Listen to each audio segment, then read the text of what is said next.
Hey everyone, it's Scott V again. This time I want to do a quick overview of what's going on our current Feed the Beast server. This is a Feed the Beast Beta A server, and a lot of interesting development here. And since I'm blogging and talking about the things I want to do next, it just makes sense to go and give kind of the history of how things got to where they are. Now, first of all, we spawned in a redwood forest, which was pretty cool. These trees are pretty awesome. If you haven't seen them before, it's kind of an eye-opener.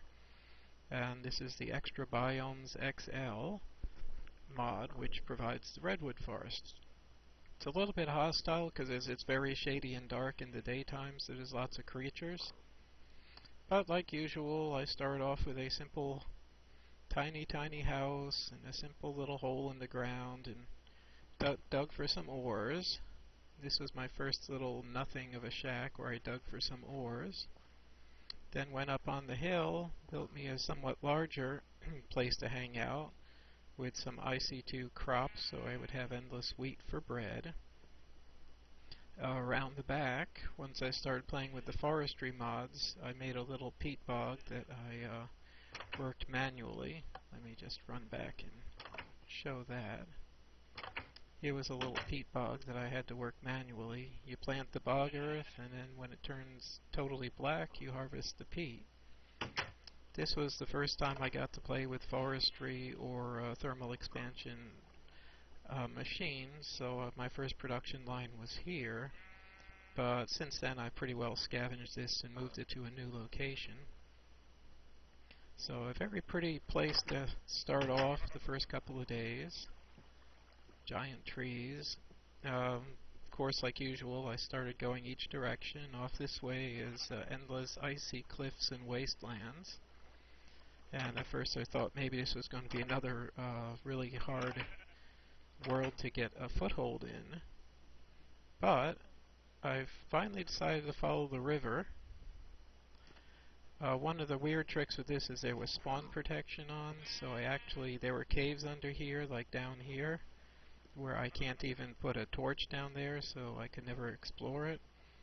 What I ended up doing was putting torches that show where the spawn protection zone stops, so I would know where to, where I could start modifying things again.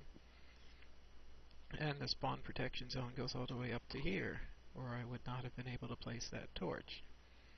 Now, as I was zooming down river, hoping for something, someplace decent to build, there was really no place good to put a house around here.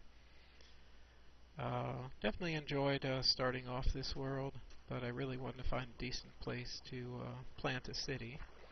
And as you know, I just love the deserts for that.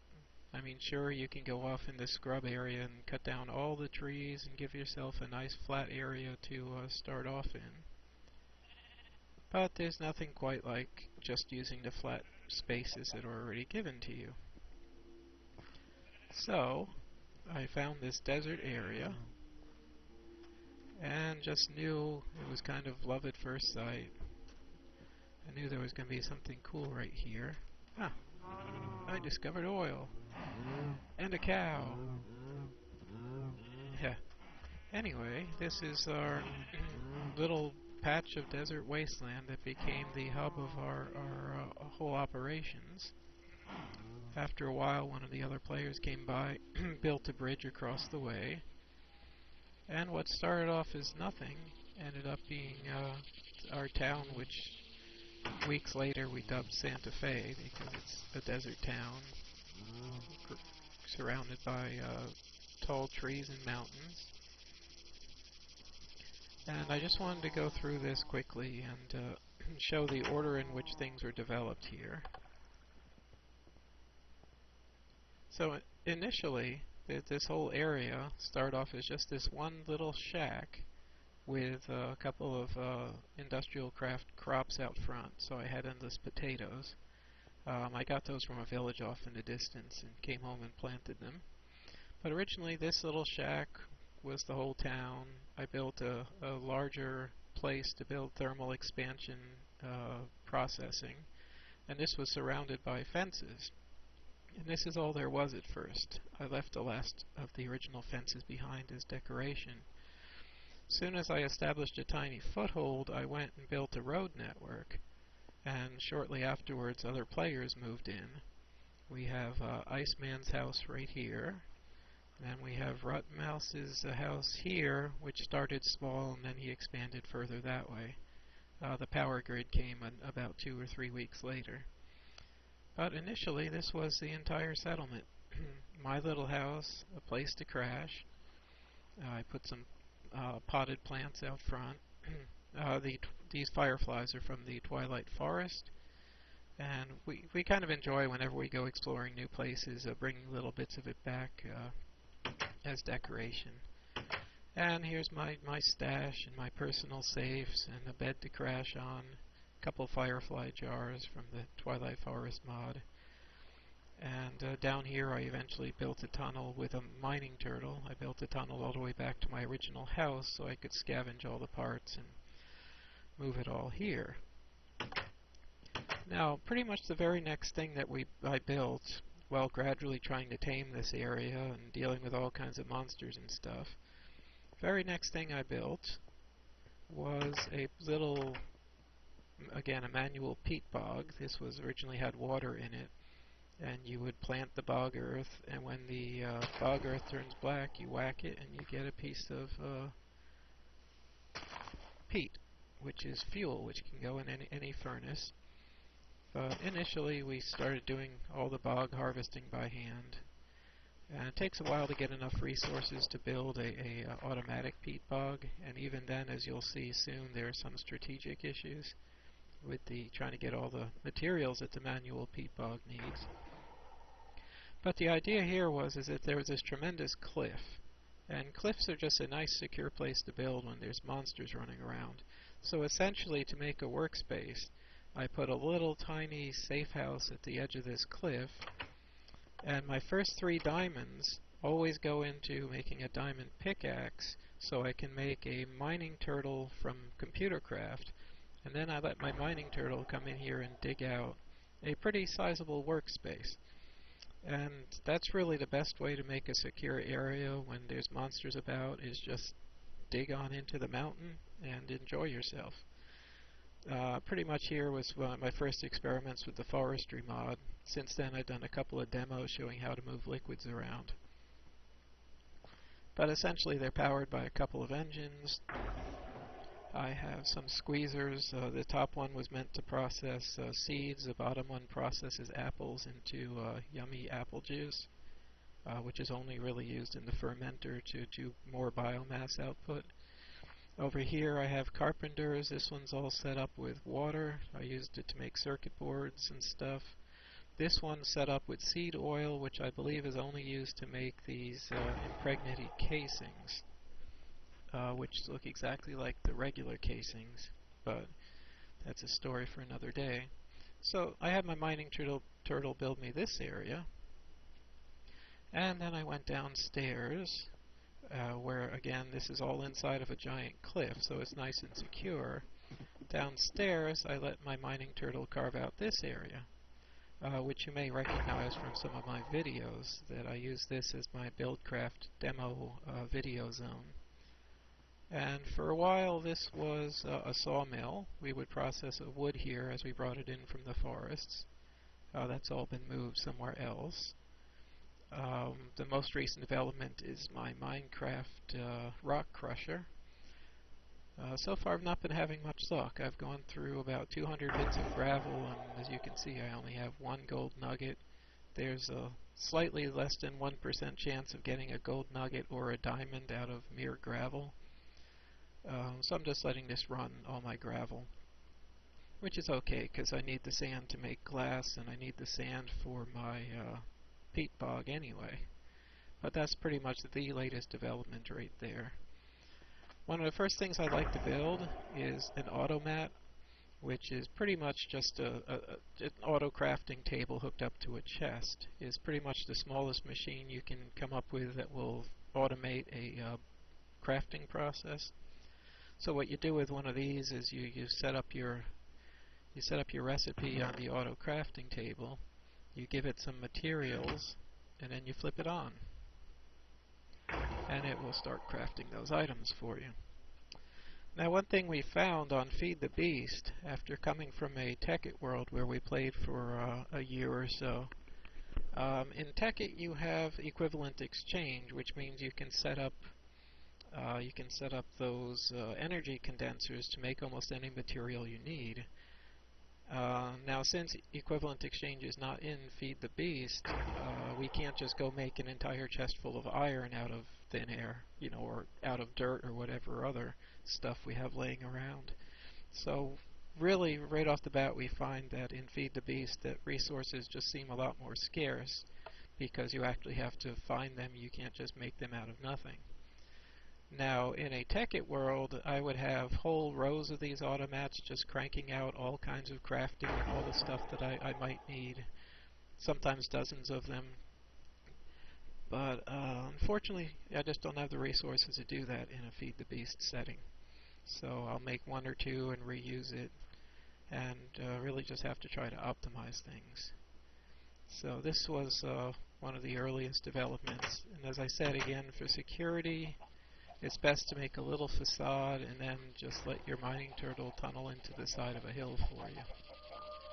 So those were some of the earliest developments. And then we had Fauché come.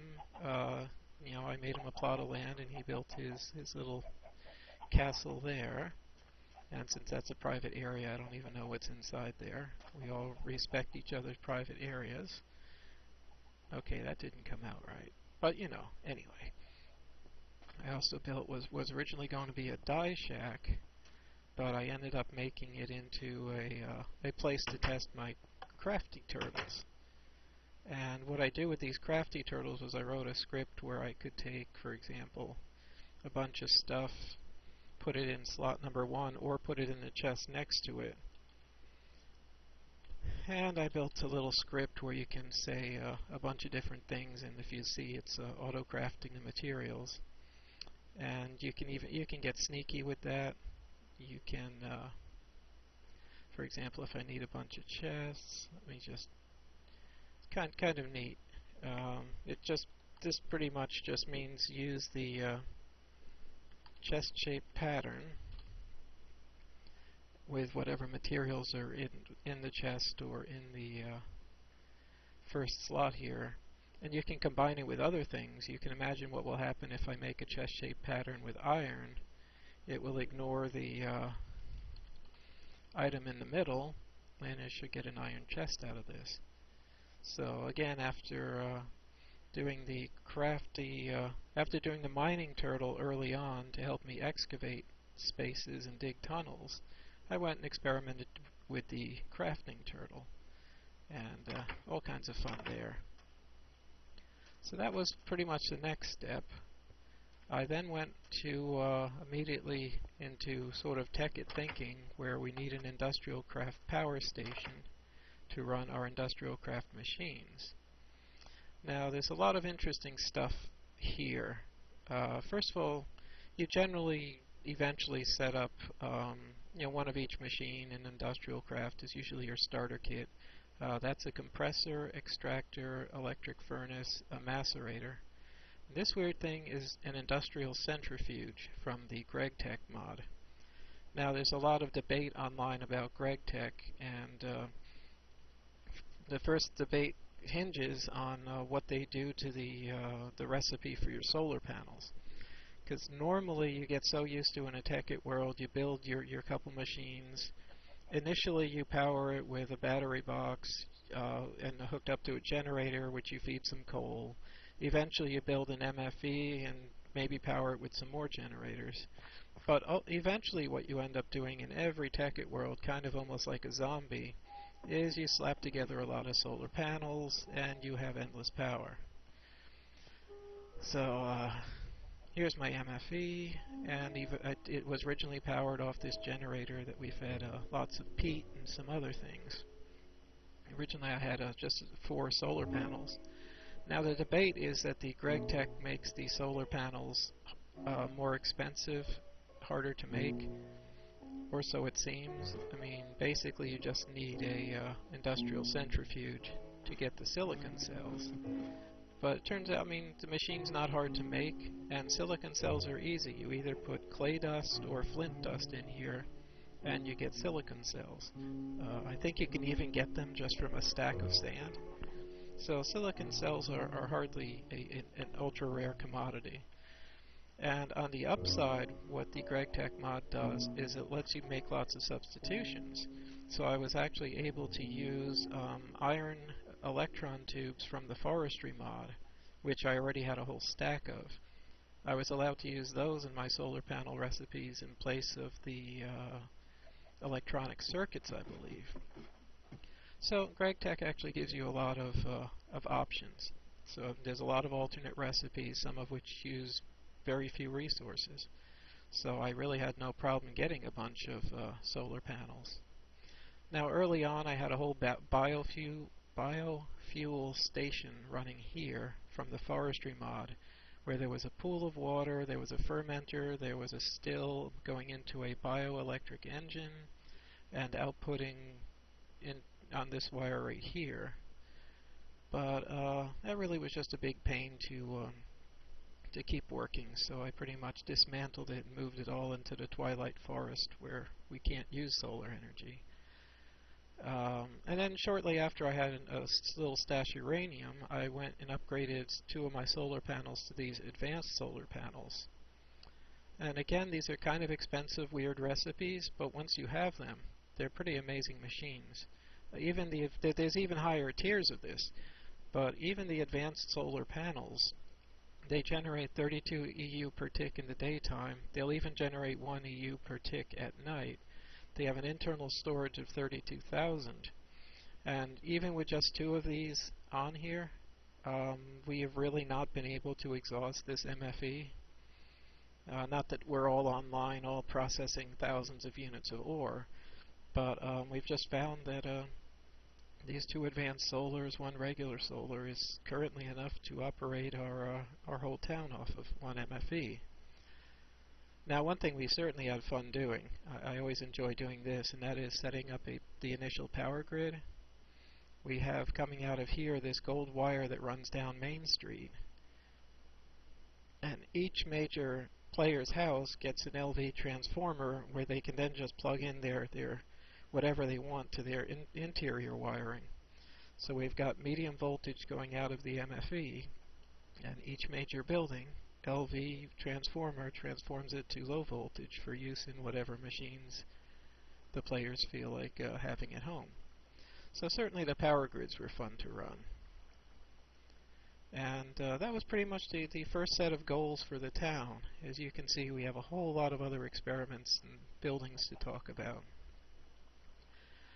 But that was initially the town. Get in there, settle down, build the first couple of processing areas, a forestry machine area, a thermal expansion machine area, and then build an industrial craft, basic machine area, and then the power grid to support the industrial craft machines. And that was pretty much my initial goal for the town. Once we had the power grid and some players moved in, this was our home. Now, next time I'll cover the next week or 2 of development. And it's not like we were doing this 24 hours a day. When I say week or 2, we only really have an hour or 2 at night, and, just put in a little time whenever we could. Surely this all could have been built in about 8 hours if we had had 8 hours. But anyway, I'll be continuing in a moment with the next set of buildings and how the town developed from here. I'll see you then.